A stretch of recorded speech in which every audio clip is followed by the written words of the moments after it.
What's going on, everybody? It's Nick Gashler. Today I just wanted to hit you with a Kyle Pitts film session real quick. Because there's not that many tight ends in the class that I like that much, that I'm going to rank and tell you about.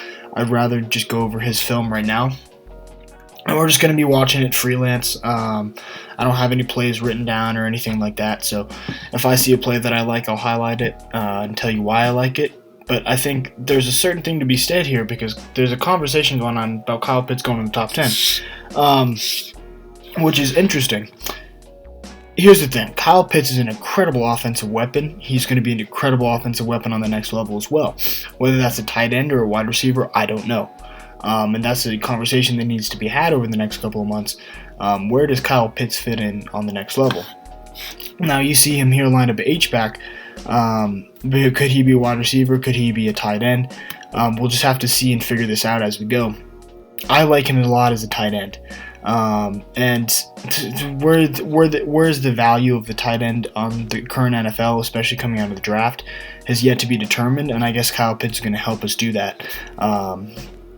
He resembles a lot. He looks a lot like Darren Waller, and I think he could end up being a better version of Darren Waller on the next level.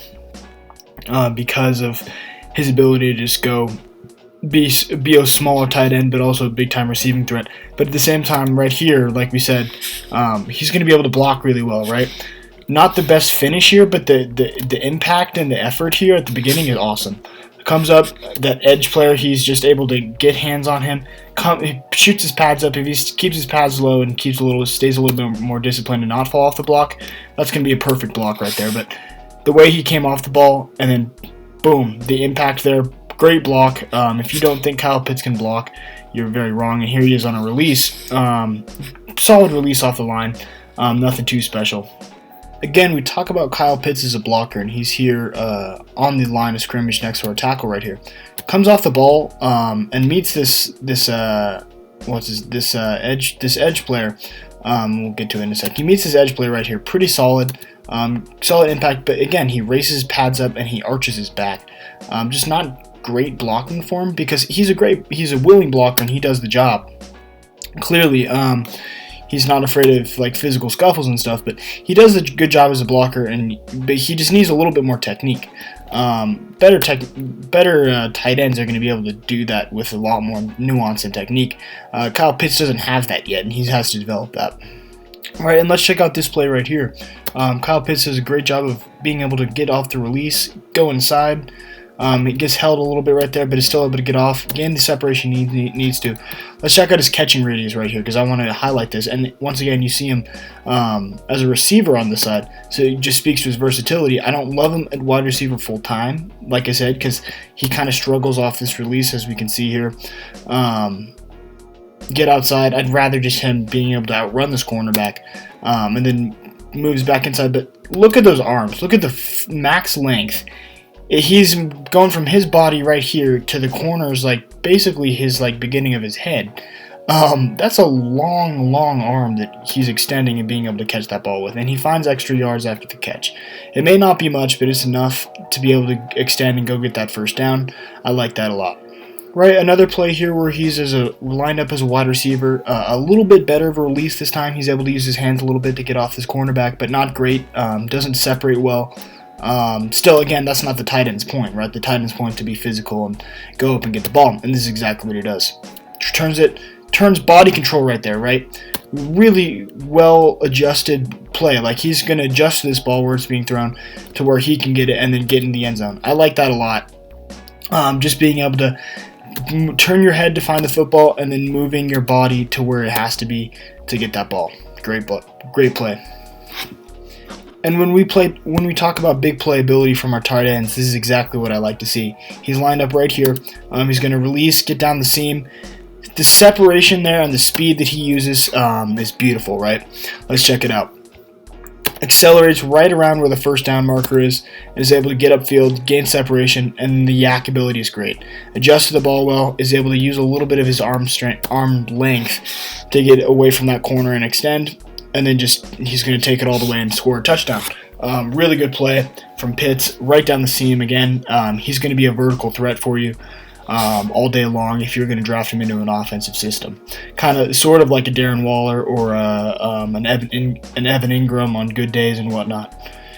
Right here, as we move on to the Alabama tape in the SEC Championship, we see Pitts right here out of the wing position. Great. His ability to be able to get here and then move with his hands inside on that slant route and just extend again with his catching radius is beautiful. That catching radius is insane. And he's going to be able to win a lot of contested catch type of situations. This necessarily isn't a contested catch type of situation. I mean, it kind of is, but not to a certain extent, the fullest extent that it could be. He still does a great job of being able to find the ball, make the catch, and then muscle his way and try and fight for extra yards. He doesn't end up getting them much, but he still shows that fight for extra yards and ability to try and get off this block and make a bigger play. Really solid job off the release. Great release right there, right? He's able to get inside. Beautiful play. And if we look at this safety, see how the safety has inside leverage on him. So he's trying to push Kyle Pitts outside. Kyle Pitts does a good job of using his hands to move it inside and find that ball. Great play. Right, and we really haven't talked about Kyle Pitts as a route runner yet. He's a pretty solid route runner from a tight end perspective, right? Check this out. He's going to be running a slant route. Watch how he sells outside, leads Patrick Surtain outside, and then is able to cut inside. That gives him this amount of separation that he needs, and the ball comes out late, and Surtain ends up catching up. But really, just a technical, little subtle move that he makes, moving outside here and then cutting back inside. I really like that play. Shows how Kyle Pitts can be as a route runner. Again, I want to highlight this play right here because it's Kyle Pitts showing how he can use routes and use his football IQ to manipulate coverages right here. We have two deep safeties right here, and this is a pretty solid view of it, the best we can get. It looks like this corner drops back into potentially cover 3 because we have 1, 2, 3, potentially 4 second-level defenders, and Kyle Pitts does a great job of being able to cut over the second-level linebackers right here, but under the safeties in this corner to find that separation and manipulate that cover 3 into the route that he likes to take. It's not the best route, like ran route, because he kind of curves it as more of a banana route, but what he does here, being able to manipulate the cover 3 look, by the looks of it, that if we have a cover 3 look, even if it's cover 2, he's still going over the top, over these guys and under these guys. Great play. Being able to manipulate zone coverage like that. And this is why Kyle Pitts still has these questions about him as a tight end, because we have plays like these when he's as a blocker, not at his best, and he's definitely mismatched against 92 here. We'll check it out. From the jump, 92 gets better hands inside and is able to push Kyle Pitts back. Well, ultimately it doesn't matter because they score a touchdown. He's able to get off the block and limit number 9 to a short gain here, or number 27, my apologies, to a short gain here if he was able to tackle him fully. But look at the block again. Kyle Pitts just, again, his pad level goes straight up. It's too wide of a base almost. I mean, like, you want to have a wide base, but this almost looks too wide. And he's not able to generate much power from that. And ultimately gets beat. So that's just a little bit of the blocking technique that I need to see better from Kyle Pitts. But overall, the effort and the willingness as a blocker is there. All right, so in conclusion, we learned today that Kyle Pitts, incredible offensive weapon. He has the receiving skills, he has the blocking skills, and he can develop those blocking skills. I likened him to like a Darren Waller at the beginning of the video, and I stand by that. The 246 kind of bothers me just because he's a little undersized as a tight end, but the thing about it is he can gain that weight, and he will gain that weight. When he gets to the NFL, I think he'll be able to get up to 255, 260 in a matter of time because he's going to be lifting weights and he's going to be eating more food. And the NFL just has a certain way of doing things that bulks players up, and I think he could be a very good example of that. The big thing for me with Kyle Pitts is how valued is the tight end position? And when we find that answer, we're going to find out where Kyle Pitts ends up going. For me, I don't value the tight end position as much unless it's a player like a Kyle Pitts or a TJ Hawkinson. Kyle Pitts is somebody who could immediately help your offense. And top 10, it's a possibility. And a lot of people have been saying that he could go in the top 10, and I wouldn't disagree with them necessarily. He has that skill set of at least the second or third best offensive skill weapon in the class. Because you have Devontae Smith, you have Jamar Chase, and then you have Kyle Pitts, and then Jalen Waddle's a distance fourth, to me at least. And honestly, if it's a debate right now, it'd be between Kyle Pitts and Jamar Chase as the second best offensive weapon in the class.